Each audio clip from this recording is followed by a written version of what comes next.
So, let's skip the uninteresting stuff. Blah, blah, blah. Future challenges for hackers.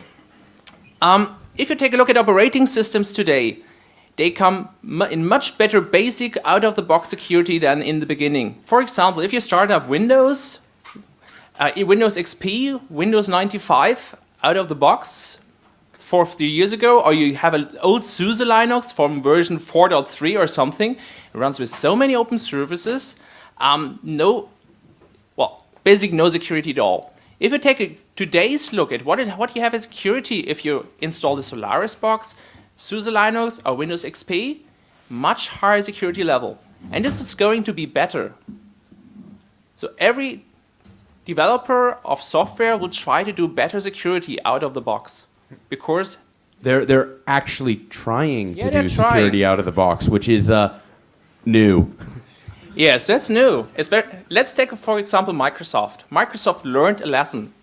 And now everybody is pushing Oracle because they haven't learned the lesson yet. Exactly. Yeah, and they will have to learn too. You know, the comment is, we won the war. Security people basically kicked Microsoft ass year after year after year, and eventually they're like, oh, okay, that's something our customers are wanting. I mean, literally, like, before they'd go to a call and it'd be, hey, you know, where's this new Office feature? Now it's, hey, how come my network died last week? So, yeah, that's why you end up seeing things like SP2 that have everything that we were telling them to do, because it leads to networks being, you know, more likely to run. Yeah, and next thing is that all security development companies usually now do source code audits. In our company, we started source code audits, only very little companies were interested in that. Today, all major software developer companies, they all want source code audits, and they hire external security experts to do this. It's also done internally, but they hire external security staff to do that, because they have not all the competence inside. So this, again, leads to more better code. Then we have buffer overflow protection techniques. On the first day, we had a very good talk from Stealth about how to circumvent an X bit on the Hammer, so the AMD 64 processor, which is very cool. But then again, this is something which will be fixed. So there will be more and more protection which will prevent buffer overflows. It will still be possible, but it will be much, much harder to exploit. There will be many occasions where we will not be able to exploit that. Then intrusion detection will be more and more widely deployed. So whenever you try to hack into a system, there will ring an alarm. So your zero-day exploit, which you might have had, can even be detected, and whoosh, access is gone.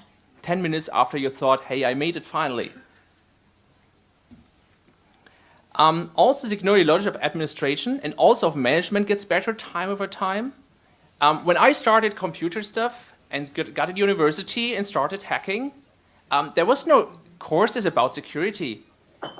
Nothing. Today in university you learn about, okay, this is IPsec, this is key exchange, basics of cryptography, this is how you program securely. So at least the fundamentals are being taught now. You have all the books available, which is also not the case when we started. So the white hats get better and better. So what do the black hats do, or gray hats in that regards? And then patches are issued faster. So the time is, here is a security problem, let's wait 2 years until the patch is getting out, and let's wait 2 other years until the absolutely hacked system finally gets a security patch installed. These times are also gone. So desktop firewalls become more common, antivirus software gets better. So what do we do? I mean, it's always an arms race, which means the hackers try to get better, then the white hat guys cover up, and then we have to get better again. So what should be the next steps for us to do? We have to adapt to that, of course. So in that basic presentation, I made different colors for stuff. So blue means that I did a presentation course and training course afterwards, which showed many stuff. So that was blue, so they already knew, okay, we would learn that in the training course. Green means that this software or techniques already exist and you can already use it. Yellow means it exists only partially, so we need some people here at the conference maybe who start developing that stuff, and red means it doesn't exist yet. So even more power of us is needed to develop such software. So first, external reconnaissance. Stronger filtering, and of course that the management is stronger, the system management makes stronger monitoring, makes attacking harder. So before that, we were just rushing at the target, scanning, port scanning everything, alive scanning everything, flooding their logs, and it was okay because they didn't care. But this is changing now and will be more changing in the future. So as soon as you start scanning, already companies are doing that, you start scanning them and then you're already blacklisted. Even before you get the first active port, you're already blocked off. So what do you do then? So this can't be the way you can do it in the future, because then you can't get to the step to try hacking because you're locked out before. So in the future, the low-profile techniques will be most important. So you use more of Google and stuff to find every information, perform topology mapping. Who was in the IP version 6 presentation in the morning? Oh, so many people were awake then. Okay. So I talked, for example, for the record route option, which is untraceable and you can't turn it off. Only some firewalls just silently drop that packet. This can be easily used, for example, to do good network topology mapping. There are other stuff, like you have an active connector, like downloading some file from a web server, and you have a tool which once in a while resends the packet with a lower TTL. Yeah? This will never be picked up by an IDS, but this way you can do a trace route without being found about that, because every IDS can show you, oh, this guy is doing a trace route. TCP, UDP doesn't matter. But you can do it very stealthy if you know how. Yeah, and then of course identify the application of the public services, like they have to have an open SMTP port to receive email, they need to have their public DNS, they need to have their web service running, and B2B gateways and whatsoever, and these will be points of entry. So port scan done directly, this is what you will not do in the future, because automatically locked, shut down, doesn't work. So you're not port scanning. You might check some ports from some sacrificial LAMP system, but that's it. We just go for the known public services. So you will attack mails, web, and DNS. Yeah, this way you will know that something about the target, not as much as you will know today because of the massive port scanning stuff, but at least the victim will not see it coming. And this is a basic point. If he doesn't see you coming, he can't shut you out, and he will not notice when you're trying to attack, the real attack. So the future of attacking. The problem is and will be that exploits will be a very scarce resource. If you're reading bugtrack mailing list or full disclosure or something like that, you will see there are lots of vulnerabilities being found. But if you take a look what these vulnerabilities are, it's software nobody uses. I mean, hey, guestbook, blast, PHP, whatever version, never seen before on the web, of course. Yeah. And it's not Windows, it's not Solaris, it's not the Apache web server, it's not IIS, it doesn't help you. So when have you seen the last remote exploit on Microsoft IIS? When was that? That was long ago. When was the last one in Apache you could exploit? That's long ago. And this will be getting much tougher than that. The interesting exploit will get very scarce, very scarce. So what will happen is that lots of the full disclosure stuff will not go full disclosure anymore, but to go internal hacker groups. Like, for example, it was done in TISO. Lots of stuff the TISO group did was never released. It just stayed internal in that group. Good people forming a team, and no information should get out. This is which will be much more in the future. So what we'll do, source code analysis from public and closed source. Yes, some people have Windows source code, Cisco source code, HPUX source code, AIX source code. Lots of stuff you think, oh, that's internal. Nobody has the source code. The source is out there. Many stuff is open source where a company would not hope it's open source. So if you know people, ask them. If you have something to trade, usually can get everything. Firewall 1 source code is out there, for example. Not the newest NG version, but older versions you can have. There's lots of stuff. Then again, for all stuff where you can't get the source code stuff, you can binary analysis like EDA. EDA is a very cool tool to do binary analysis. Even without source code, you can find overflows, logical errors. It's very tough. I have lots of problems with that because I'm not an assembler guy, but without assembler, you're fucked. It doesn't work. It's hard to understand. If you program C, it's easier to get in. That's what I'm hoping. Anyway, but binary analysis is also one of the major tools. And if you take a look what the security companies and hackers are currently doing, they're all focusing on binary code analysis, like iDefense, like ISS. If you look what Hauser is doing, and FX, for example, the Phenolete guys, they're all doing binary analysis, and that's for a reason. So it's actually interesting looking at what you just said from the white hat perspective. Yeah, and white hat, tell me. So the beautiful thing, I don't know if beautiful is the word, but the reality is that there really used to be a perception that if it's compiled code and there's no source code release, then the bad guys obviously can't have it and can't understand it. And it's because of things like A, all big source code ends up leaking, and we know this is true. And B, even if it doesn't, was it 4 hours between a Microsoft patch release and people figuring out what exactly was patched and reverse engineering the exploit from it? That is the reality of systems, and it's become part of the reason why patching has become something that was, yeah, do it as maybe a, if you want to. No, you have to fix your systems. The mere act of releasing patches is such a loud burst of, this needs to be fixed, because especially now with the patch out there, it's been documented. So on the one hand, you really have this release, this decrease in how much data is given to the white hats. And on the other hand, the black hats are so good at pulling out information. I generally point out in that point, the patches, Hauser wrote something very cool, bin diff. You take two binary files and it shows you the assembly difference of what changed in that file, that patch.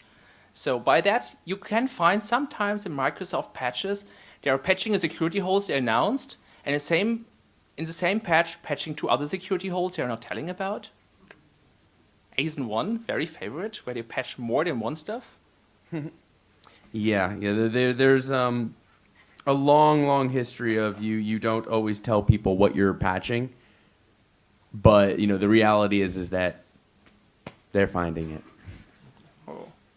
So one of the interesting things that's evolved has been there really is a market for vulnerabilities. There's been a black hat market for say several years at least, probably longer. Some people making lots of bucks with that. Unethically, I wouldn't say to that. Well, what do you think of like the iDefense and the tipping points, the white hat vulnerability buyers? Who is subscribing to these services? It's mostly three-letter agencies. I mean, who needs exploit code if they just want to secure their own systems? So I've been talking with Tipping Point, and the discussions have basically been like this. So you're telling me I have some huge industry-spanning vulnerability that dozens of vendors need to be communicated with. Dear God, that's going to be a pain in the ass. Wait, you're going to pay me so you can do all this work I don't want to do? I'm not seeing a problem there. And so your assertion would be their problem is that they're just giving it over to governmental agencies in some interim period?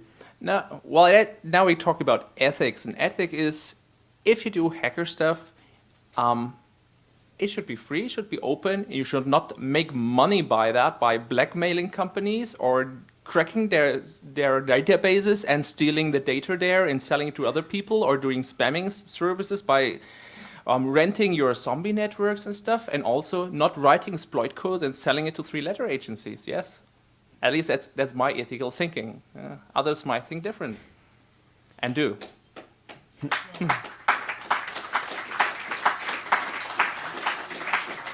And I don't disagree. I think ultimately it's hard to be an ethical person in security if you're not trying to get things resolved. If you're trying to go out and break stuff, then... But it sounds like you kind of support the breaking of stuff. Would that be an exaggeration?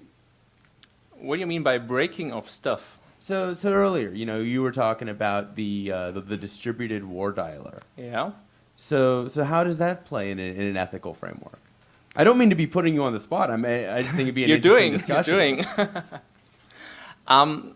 Well, I'm not doing anything criminal. True. So I'm always trying to experimenting in, getting to know where the boundary is and playing around on the boundary. So I'm programming lots of tools which can be used for very evil purposes. I'm not doing that myself, and I use all my tools legally in my job. Yeah, always. So it's not like, I'm developing a gun, giving it to people and ignoring that. I'm doing that. I'm legally in my business using my own tools. Yeah? I just giving others the opportunity to do the same.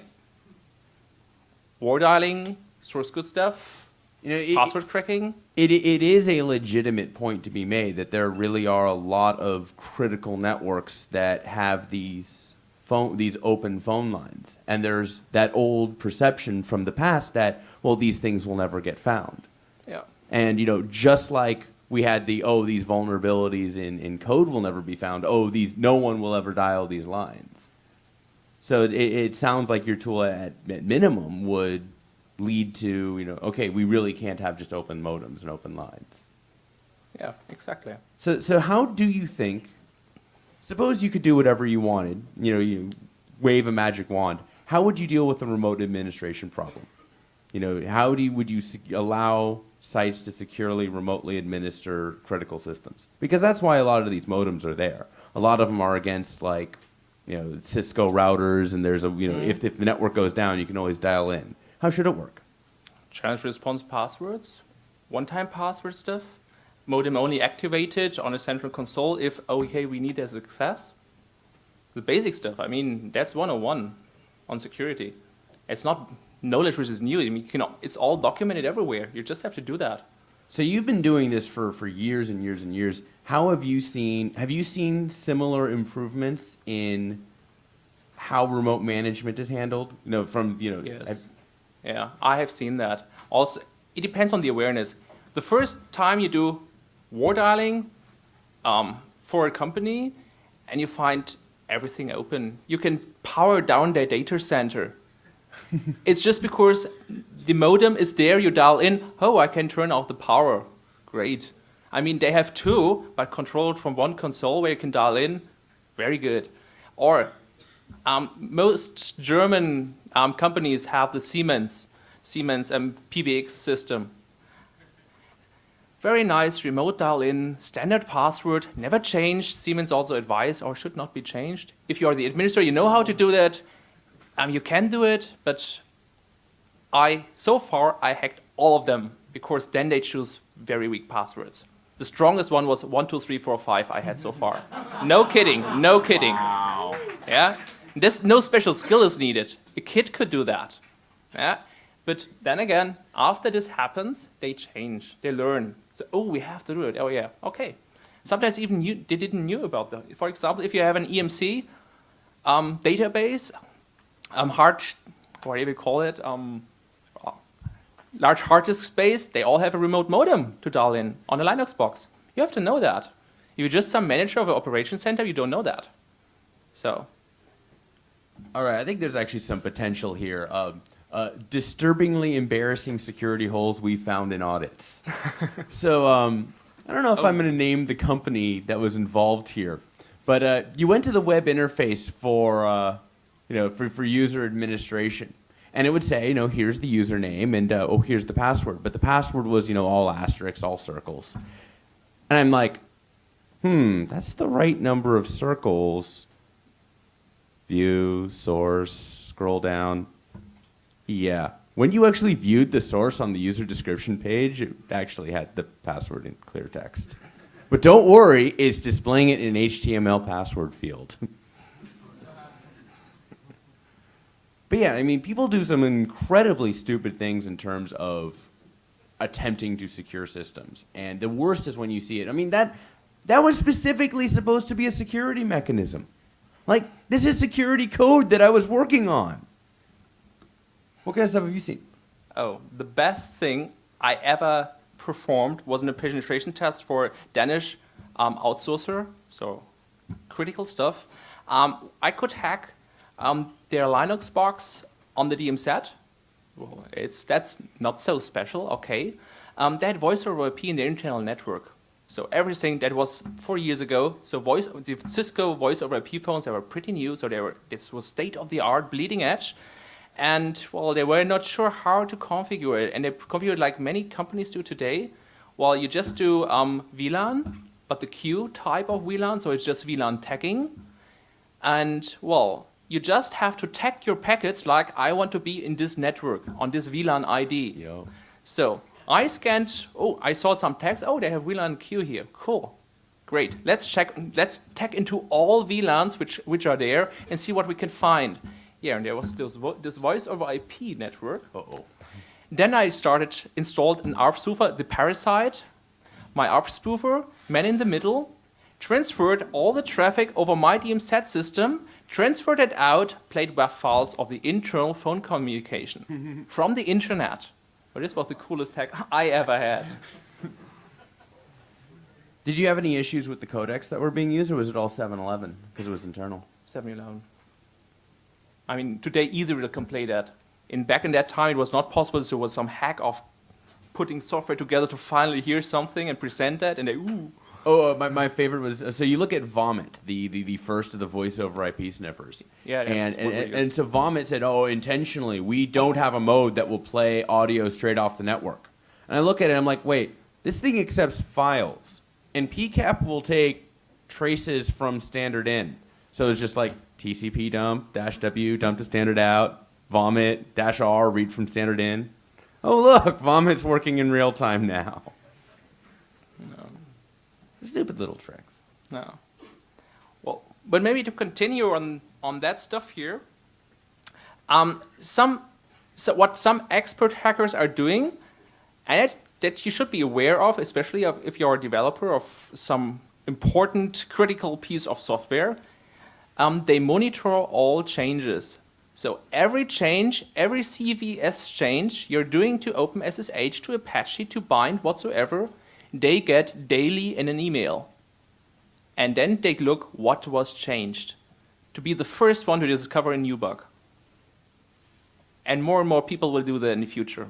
Because if you can hack OpenSSH because there was some programmer doing a little error, or in Apache or in bind, you've got the crown jewels.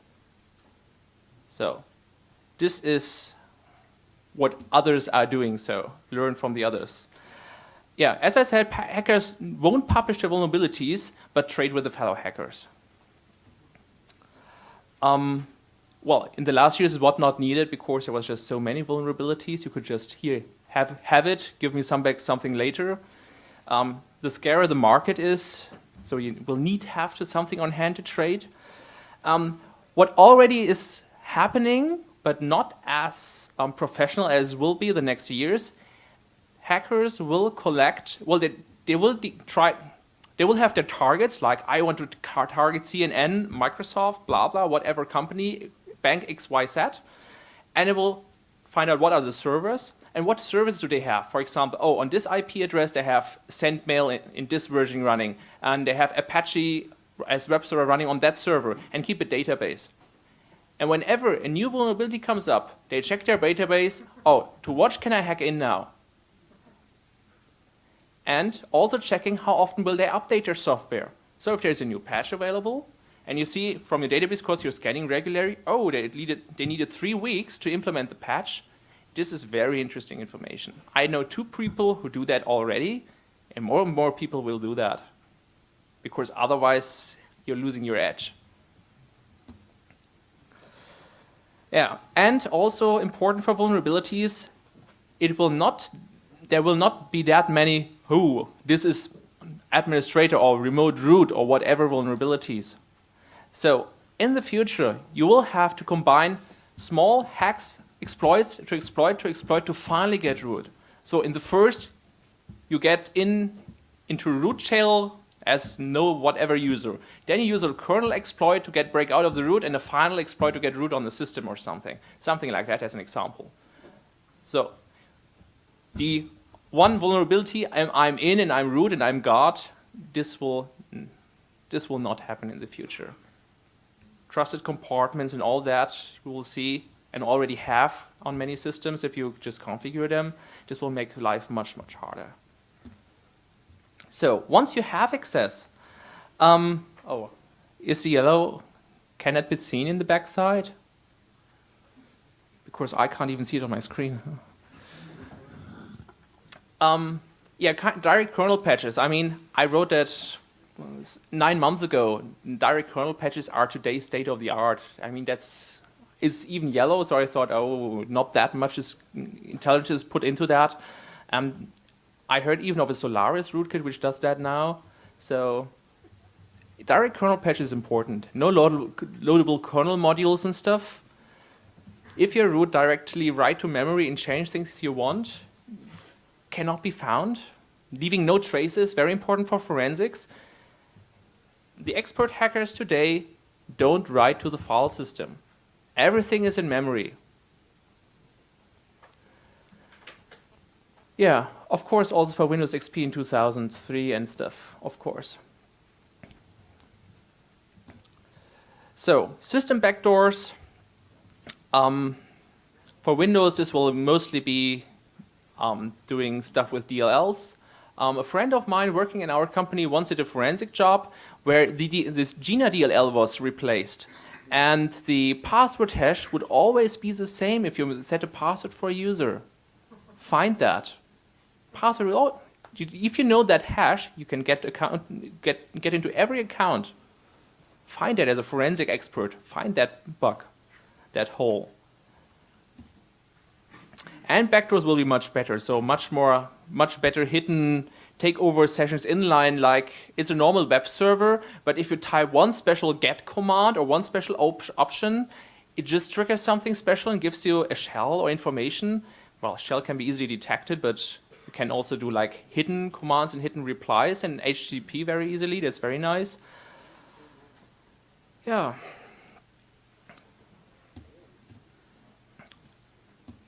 Well, let's see, what was that slide I was talking about? Yeah, preventing tracebacks. As ISP now work much more effectively together, will be harder to cover your own back. So you need more system routine as hops. You can use transient proxy stuff. I'll show you next slide because it's something I programmed about 2 years ago and presented at CCC camp, which is nice to transparently attack systems, but still be very remote. Well, just using the wireless LAN stuff of other people, because, well, they getting the visit, not you. And backdoors will prevent any type of online forensic stuff. So disable locking, freeze the system if they try to.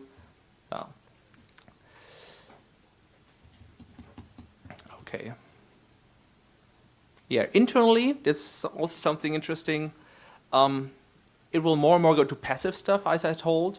So, like passive OS fingerprinting, this will be very interesting and much more used because you are not allowed to scan, the IDS is triggered, boof, access is gone.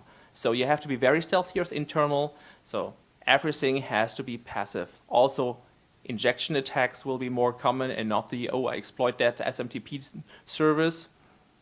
So passive will be the stuff. Yeah. Grand Scanner, that was the software I was coding, which is some kind of socks for hackers. Who knows socks?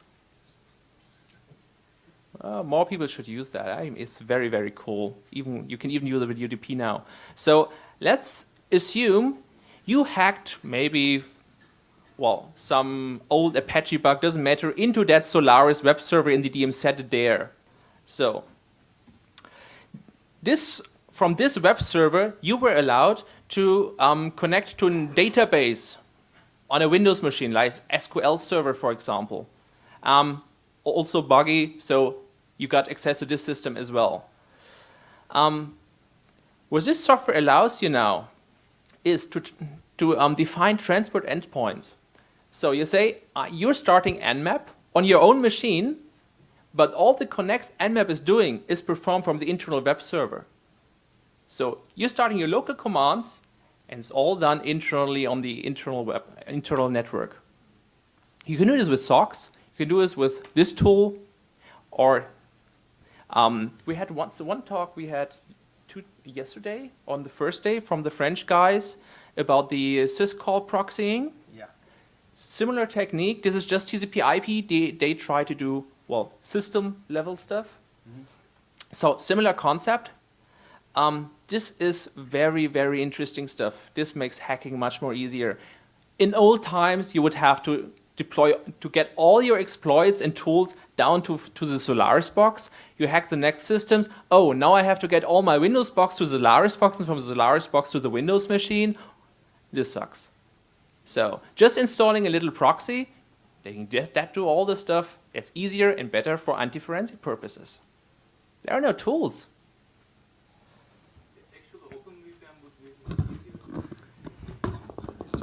Yes, the comment was OpenVPN would be easier, yes, or the new SSH version will have the same capability, will be even easier because it will be more even installed by the administrators on the system. What do we want more? Yeah, of course. But unless you don't have that, and OpenVPN is much harder to install, you need root privileges. For GrandScanner or SOCKS, you don't need root privileges. You can do that as a normal user. So if you don't get root, doesn't matter. You can still use this box as a hub. So this was an example. So what in that tool, what you just do, you put GG space in front of the command you want to do. It just intercepts all connects you want to do, transfers to the remote proxy, and there the connects are done remote. So this was a port scan I did with Nmap from my own machine, and on a different machine, this was the GrandScanner, where it was running and then doing the port scanning. This was logging. You can see which TCP scan worked and which failed. So one port was open, others were closed, and that's why you see port 111 is open. Yeah. Yeah. Future of worms. As long as IP version 4. Well, hang on a sec. Okay. We actually speaking about the future of worms. That's interesting stuff, yeah. Well, they kind of died. Like, we had our big, nasty summer of worms, back in 2003. And we haven't had that again. I mean, come on, Zotov was why? Why is the question? Why didn't we have such a worm epidemic anymore? Global firewalling? I would rather say it's because there were not that high-profile exploits. There were patches much before, and people patching faster. Mm-hmm. So a worm was too late to infect other systems fast enough. So once there is a zero-day exploit, it will be the same again. That's my prediction. But that's the thing. Then it's arguable that we haven't had a sufficient zero-day exploit in, 2.5 years? That's an amazing... I mean, security's not an industry where things get better. Like, it usually gets worse and worse and worse, and it did seem to get better on worms. Well, from the code I have seen on worms is that it's still bad. If it actually has its source exploit, but it hasn't had it. Yeah. So I think in terms of worms, because I've been thinking about this a fair amount, it seems that the game is going to start becoming about enumeration, where you no longer have these huge floods go out, where instead it's all about looking at, look at this local network, infect all the local guys. They infect on, basically you have to lily pad from network to network, but then you can do quick enumeration once you're there. Yeah. That's the only way I think that we're going to start seeing this kind of stuff start to work. Yeah. What I agree is that the worms will need to be more complex to be successful. But worm code produced today is bad code. If you take a look at the intelligence of bots they're using, very professional, skilled programmers, they know what they're doing, they are clever. Worm programmers are more, kind of script kiddie-like. I mean, if you see, Tom Vogt was doing, I think last year or 2 years ago, a speech on how you could do worms more effective, how they can spread even faster in things. It's easy to implement that. They're not doing that. So, it's arguable to say that in terms of attackers, the worm deployments never got persistent and never stayed around long enough. The bots are actually a very effective parasitic threat. Yeah. that have actually been, enormous, the hundreds to thousands to millions scale. What do you think we're going to start doing about botnets? How are we going to manage these things? That's one of my private research projects to find out how to shut them down. I haven't found a very effective way for that yet. I'm still researching that. I'm talking to one guy who is very in-depth in researching that and fighting against it. It's a white-hat guy. And he said what is already starting to appear is peer-to-peer stuff with full RSA, so asymmetric encryption. And then you're fucked because you can't do anything. Yeah? You can't say the kill command to the whole botnet because you don't have a secret key. And you can't do anything about it. You can kill one of them, but he is connected to more, and everyone is just sharing 2 or 3 connections to other bots. Well, I don't know about that. I mean, peer-to-peer networks are infamously unstable. I mean, how much was Kazaa just thrashed? I mean, the various peer-to-peer systems got destroyed. I don't want to say destroyed because there are a few that actually managed to keep around, but, peer-to-peer systems are notoriously difficult to keep living in the face of determined attackers. I wouldn't agree so. I would say if it's for large data transfer and effective communication, well, there are more peer-to-peer software where you can. So if you're too slow, well, your users use Hauser or eDonkey or whatever. So there's competition there. But if the main concern is just, I want to have always connectivity, doesn't matter how bad my data rate is and how much traffic I'm using just for getting my peers, yeah, it's possible. You can just share with them, okay, I am connected to these, randomly get some. I think it should be easy to implement an algorithm for that. So their constraint will always be bandwidth then. They will always have to make a lot of noise to keep things up. Yeah. But it's encrypted, so you will just see if it's port 443 done for the communication, what will you do? It's not an IDS can pick up, what is that communication on port 6050? This is weird, and it's high entropy, so it must be encryption. This must be bad. Well, so if it's not SSL, then it's just unknown encryption format. If it is SSL, you can basically identify that it doesn't have a CA. I mean, obviously, when I say obviously, hopefully the botnets aren't going to go ahead and get a deal from VeriSign. Well, you can just steal a certificate. Doesn't matter. Just hack the one web server with SSL is enabled, steal the certificate, you have a certificate. Wow. But they can't all, but the certificates get tied to DNS, and the DNS won't return the correct IP address for That's true. You can play some tricks on that. Oh, man, yeah. So now it's getting interesting. So here's the problem. Tomorrow we will code a new tool. So the problem is that, yes, you could absolutely go ahead, break into a site, and steal a cert. And the cert would be totally, a valid cert. And the IDS would now be faced with this problem. They could either just trust that this DNS name goes to the IP address of this box, or they could doubt it, which means now they do a lookup, which means now they're doing a lookup to an attacker-controlled name. So the IDS can go ahead and end up completely exposing itself, or it has to trust a cert with no good information. Either way, it loses. Yeah. That's not good.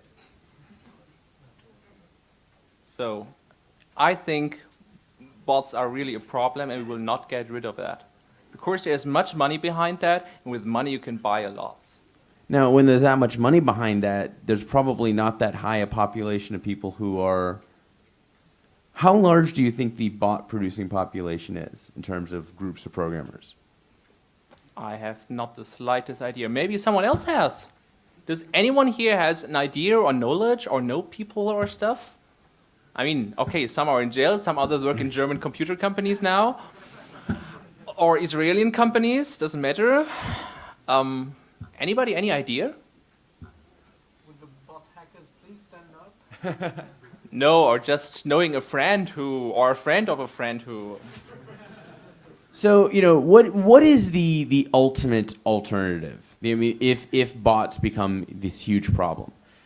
So we all have personal computers, and all the personal computers have persistent storage, and ultimately, we control what they do, and we get to have them altered in ways that make our systems behave more like we want them to. Now, that's one technological option, but it's not the only one. When it comes to Linux boxes, if I want to be running Linux, I pretty much always put a Knoppix disk into a system. Because every time I put in that CD, it's going to be fresh, and it's going to just work. And maybe it won't have all the customizations that I want. In fact, it'll be missing large numbers of them. But it will just work. There's a completely different technological path that involves systems being black boxes that erase themselves every time you turn it off. Now, we always look at these things as I look at this thing with horror, this path with horror, because I love customizing my systems. But you know what? I also like the fact that my system works the same every time. Or it actually works. So if the bot problem isn't gotten under control, the ability to have persistent changes on our own systems, we'll give it up ourselves because our systems will just not be doing what we want them to be. Would you agree with that? Yeah, I agree. So yeah, I mean, there are reasons why if we lose this battle, the shape of computers will, Did anyone here actually use Minitel over in France? Like that crazy, horribly expensive pre-internet thing? One of the, again, porn industry leads to more, e-commerce stuff being used. Minitel was not very interesting in the beginning, but then online porn, and then it was used very widely again. People really don't realize. So I heard this incredible statistic, at least for the United States. What percentage of hotel room stays in the United States do you think involves someone going ahead and buying the porn? 10%? 20%? Half. Half of all hotel room stays in the United States, someone gets the porn. The other one is doing that for free. Of course,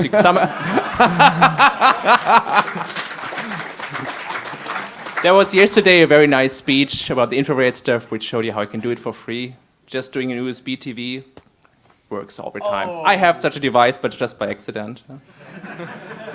Incidentally, you guys all know that USB is basically a packet-level format that looks very suspiciously like IP. Like, you just run a USB sniffer. It's not some magic protocol. It's packets. I mean, there's actually code out there. There are actually devices you can buy that will route USB over IP. Oh, so we're done with time. We've had a great time up here. Thank you so much. Well, at least you were not bored, we hope.